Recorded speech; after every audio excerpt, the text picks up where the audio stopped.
Okay. So yeah, thank you for joining Small Steps, Big Changes. Welcome to this presentation. It's only going to be a short webinar, so thank you for taking the time out to join me this evening. So first of all, who am I? I'm Rebecca Norton, founder of Sense of Direction, life and wellbeing coach, NLP practitioner, sometimes known as a jack of all trades, or as somebody put it slightly nicer, a lady of many talents. I think I prefer that one actually. So I do many things. I am interested in many things, and I've developed numerous skills over the years. So I've dabbled in teaching, I've been an outdoor activity instructor, first aid trainer, project and development worker, social prescribing advisor. I have done all sorts. So this might seem like quite an eclectic career, but the thing in common that's been basically given me the opportunity to help others in one way or another through all of these different jobs and things. And I've always felt very privileged to enjoy my work. I've never really had that Monday morning dread of going into work. So I do feel incredibly privileged to have always enjoyed my work. However, I also recognise that there's more to life than work. And I also have many interests outside of traditional work as well. And one thing that's remained constant since childhood is my love for the outdoors. As a family, we've always been sort of outdoorsy, on our bikes, walking, that sort of thing. And walking in particular has become very important for me to maintain my well-being. And I realised that when I went out walking, that I would always feel better afterwards. So if I had any worries or thoughts to process, or was just procrastinating, then I would go out for a walk and feel so much better. My thoughts would untangle and I could literally feel a weight lifting off my shoulders, and just, oh, that nice relaxation from walking was wonderful. And it was while I was out walking several years ago, which is often where I have my best ideas, that I decided I wanted to be a life coach, but not just any life coach. There's plenty of those around. I wanted to take people outdoors so they could experience the same benefits that I got. And that's how Sense of Direction was born. Oh, just brilliant. Okay. The other thing that I've realised over the years is that I'm not very good at making big changes in one go, or very suddenly. I've gradually adapted my lifestyle, adding in particular habits and routines as I've learned about things through personal development and study and doing all the different jobs that I've done. And I love learning. I've been in and out of education as a learner many times, and I often study or read just because I'm interested in something.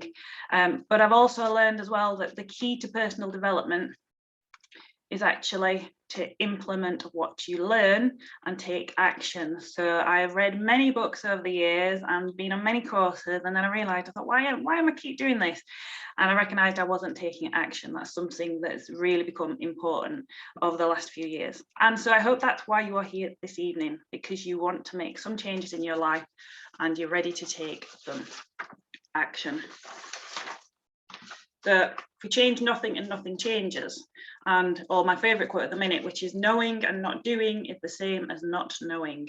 And that's a quote by Peter Sage. That's one of his things that he's really passionate about, is actually that we have to do something, not just know it. Otherwise, there's no point knowing it. And if we're going to stay where we are, if we don't make a conscious effort to change things, and if we don't implement what we're learning. So it's all right learning all these wonderful things, but if we don't implement it, it really isn't going to have any effect at all, really. So one of the things that people can struggle with is deciding where to start. So you know you're not happy with how things are, you know you want things to be different, you're just not sure how to do it. So sometimes we just don't do anything about it and we stay where we are, unfortunately. So we have too many choices, too many decisions, and it just becomes overwhelming. So just as an aside, this is a picture that I took a couple of years ago when I was on the Kungsleden, or the Kingsway in Sweden. So that's the thing about walking. I've enjoyed walking in many different places around the world as well. So that's another reason why I love walking. So anyway, back to the topic, sorry.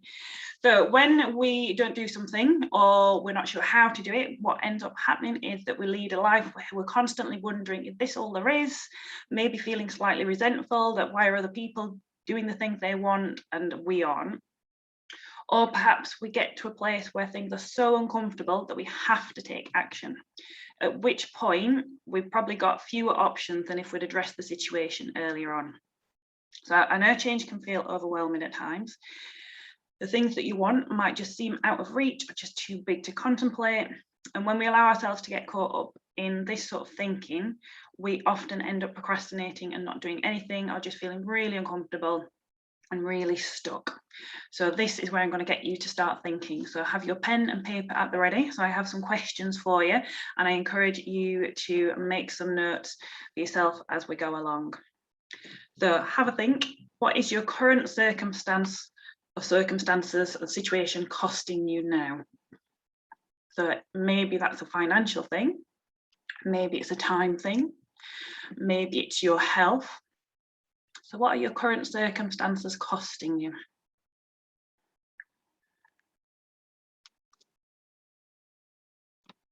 What are you missing out on by not changing things?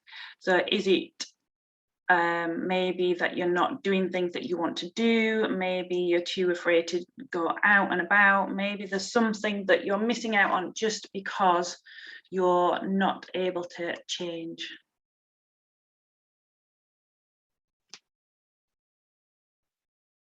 And I also ask you, would you be happy staying in this situation for another 5 years? What about another year even? How would you feel if in a year's time you were still where you are now? What are the consequences of not changing or improving things and staying where you are? Maybe there aren't many, and this is the thing. So sometimes if there aren't actually many consequences, or the consequences aren't going to be severe by staying where we are, then there isn't enough pull to get us going. So it's interesting to have a think about it. So if you're wanting to make changes and you've been wanting to make changes for a long time, but you're not getting there, just have a think. Is there a particular reason that's stopping you? Is there, are the consequences of not doing it actually not painful enough? It's often we need that pain to get us started to make changes, unfortunately. So you can always come back to these questions and have a think about it later on and add to your notes if you wish. So how do we overcome this inertia? How do we overcome this big obstacle and eat that elephant because it seems so big and difficult? Well, as the saying goes, we eat an elephant one bite at a time. So we need to make things less scary for us by making minor adjustments, breaking it down into small steps so that it feels more manageable. So it's when we break things down, it becomes more sustainable as well, because if we're making small tweaks to behaviour, it doesn't feel as daunting and it's much easier to keep up. So how often have you made New Year's resolutions, such as going to go to the gym 3 times a week, you're going to stop eating chocolate, you're going to stop doing XYZ, you're not going to do this anymore, and then within a couple of weeks it's out the window and you're just not doing anything. So it doesn't often last very long, because what can happen is maybe you're not feeling in the mood to do it that day, so you don't do it. But then something else distracts you and you don't do it the next day. And then you think, well, I've missed it a couple of days now, so, well, it won't matter if I just miss it another day. And then unfortunately you start thinking, well, what's the point? I've missed it now 3 days in a row, or for 3 weeks, there's no point. And you give up at that point. So small actions can be deceptively effective due to something called the compound effect. And The Compound Effect is an excellent book by Darren Hardy. If you haven't read it, I can highly recommend it. It's only a little book, very easy reading, but with some really interesting and useful tips and things in there. And he explains some basic concepts really well.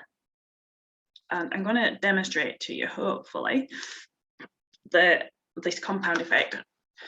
So I had problems with this last time, so we shall see if it works, and you can actually do that.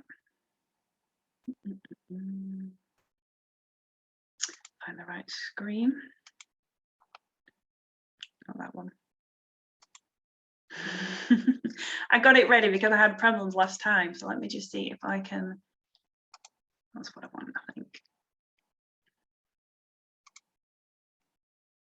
Oh, still bringing up the wrong screen. Here we go.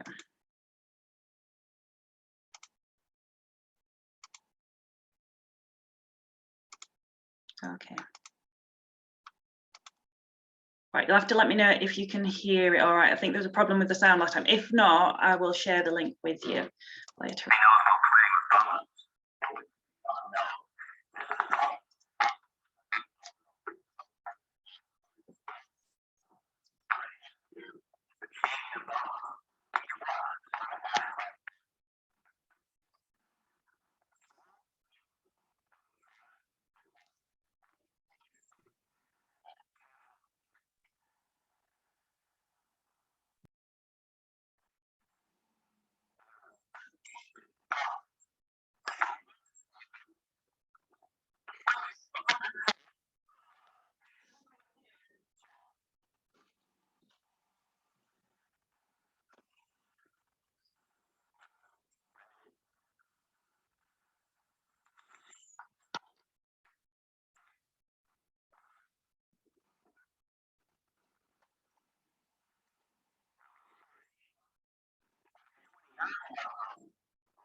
Did the sound play all right on that?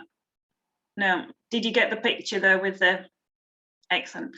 I will put the link in the chat box for you because it just explained a little bit about it as well. Basically, if you got the picture, then that's fine. But I will share the link with you as well. So I will go back to hopefully the right screen this time.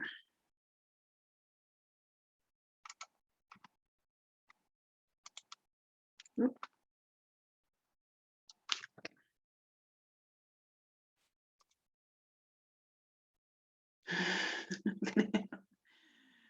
Here we go. All right then. So I just think that is such a powerful video when you're watching how a tiny little thing can actually knock over something much bigger just because of that momentum that it builds up. So don't ever think that small actions can't be powerful, because over time and consistency, they will actually make a huge difference. And then a personal example, I started writing a book at the beginning of the year. So I needed to write a proposal from scratch, and then the actual book, which was 8,000 to 12,000 words, which isn't a huge amount, but there was a lot of different things to take in. There was a lot for me to get my head around.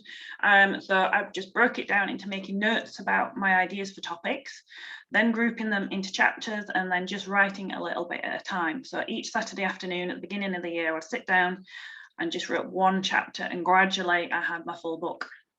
So a balancing act, maintaining a work-life balance while working from at home, should be out later this year, fingers crossed. So that's very exciting. So I managed to submit the manuscript earlier this month, or last month now actually. So once we get going with making these small changes or adjustments, we start to build that momentum, things become easier. It's then easy to make other adjustments as well, because we feel good about what we're doing. We're actually seeing success. We're actually noticing results happening. So it is like momentum is like a steam train. It's really difficult to get going, but once we do, it's really hard to stop again as well. And it's that momentum that's going to carry us through. So I've got 5 tips to help you make changes and create lasting results. So again, get your notebooks out and pens ready. So my first tip is thinking about what do you actually want. So maybe on the short term, the long term, and be as specific as you can. So for example, if you're wanting to feel happier, what does happiness mean to you? How will you know if or when you are happier? What will be the indicators? What does success actually mean to you? What does success look like? So maybe thinking about what are your goals, your aspirations, what desires do you have?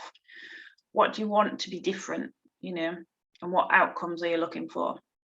Like I said, these could be longer term, short term, doesn't matter.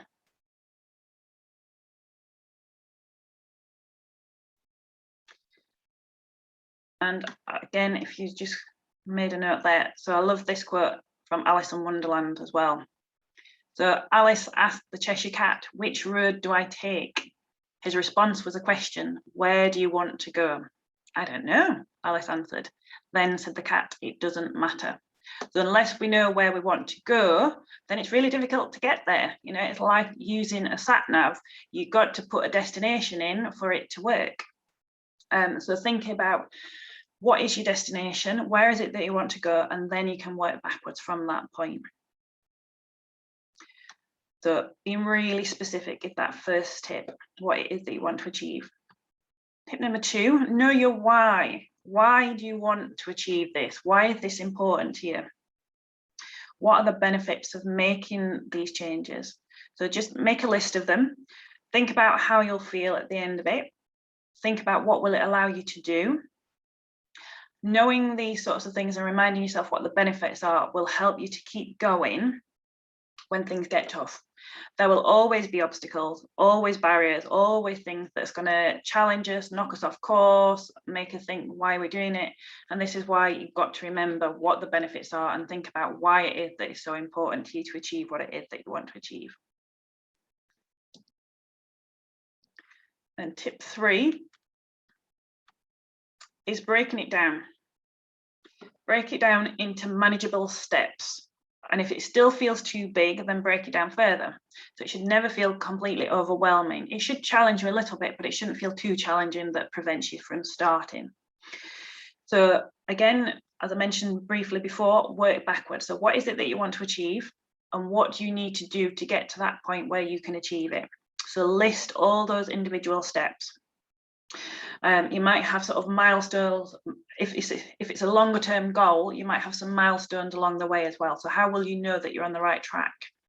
And then just breaking it down and think about, so if you've got something specific in your head now, just think about 2 or 3 steps or actions that you can take in the next week or so that will take you nearer to where you want to be. And that's always the question to ask yourself if you're unsure, what's the next step? Will it take me nearer to where I want to go? And then step 4 is just focus on one thing and stick with it until it becomes a habit. This is something that I have struggled with over the years. I get distracted by other things, but focusing on just one thing and making the changes in that one area is more helpful than trying to address and change lots of things in one go.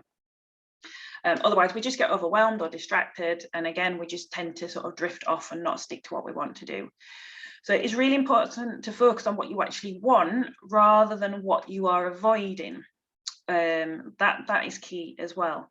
So sometimes having a push and thinking about, actually, I don't want to feel this way anymore, can be good to get you started, but that's not likely to help you keep going in the long run. So a push and an uncomfortableness can get you started in the first place, but you need something that you are moving towards, a benefit that's going to keep you going in the longer term. So it's that carrot and stick. So you've got to have the carrot to keep you moving forward, but it might be the stick that gets you going in the first instance.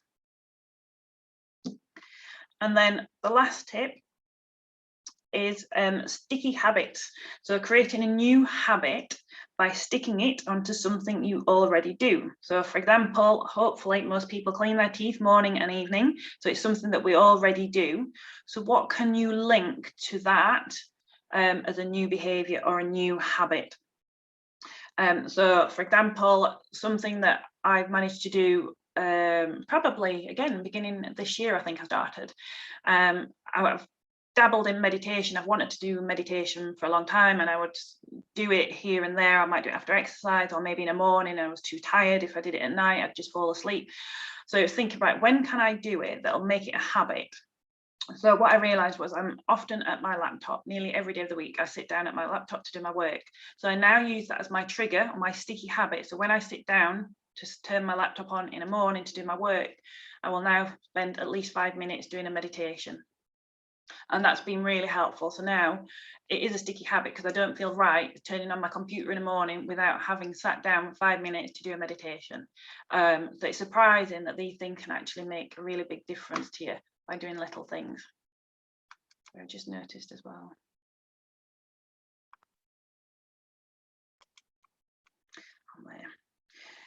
So think about things that you could use as a trigger or something to remind you. So another thing that I do as well is when I'm putting my moisturizer on in the morning, that's when I say my affirmations. So again, it doesn't feel right unless I'm talking to myself in the mirror when I'm putting my my moisturizer on. So what is it? What are the things that you already do that help you to remember to do something else as well?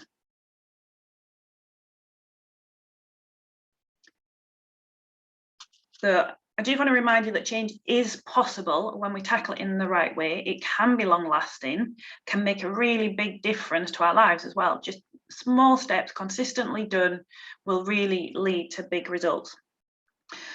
Having the right support and accountability can increase your success as well. So actually sharing your goals or desires with someone else, getting someone else on board. So often if you're wanting to incorporate more exercise into your routine or whatever, doing it with a friend is often a really good way to keep you going, because you don't want to let the other person down. You've said you're going to do something, so you want to do it. And it was sort of through this and learning everything that I set up, or one of the reasons why I started and created the Starter for 10 program. And I know a few of you on here have already done the Starter for 10. So it's an online program that just helps you to kickstart changes. So it helps you to develop small habits, make small changes to help you build that momentum. So all I ask people to do is to give 10 minutes each day to a worksheet. So each day participants get a worksheet in their inbox with a task to do. We look at habits, we look at time management, we look at gratitude, a whole range of different topics over the 10 days. They also do live video as well on 2 of the days throughout the program, just to help with any questions that people might have, and just to review some of the progress that people make and review some of the exercises as well and clarify any of the things. So these daily exercises get you thinking about what you really want and why. It gives you that structure to help you create solid foundations to build upon and to keep moving forward with it. And I've had a couple of people who've actually done it twice already as well, because it is a really, really powerful exercise to do. So I just want you to have a think about the things that you're wanting to do. So if you've made some notes, what sort of changes are you wanting to make? Why are they important to you? How important is it to you to make these changes as well? And then consider whether this program might be able to help you with that as well. So it's 10 minutes for 10 days for £10 basically. So my question, oh no, I'm sorry. So we've had some really good feedback from people as well. So this is this is a lady called Sarah who was on the last program, and she just really enjoyed it, and she found that actually setting aside the 10 minutes each day was a really good way of just sort of creating that habit and that routine for her. So it was really nice to have such good feedback from that. So my question to you is, how long are you willing to put up with your current circumstances, and what would it mean if you could change things for the better? And what steps can you take? So thinking about over the next week or two, what 2 or 3 steps can you take, or actions can you take to make a difference? I'm going to stop the recording.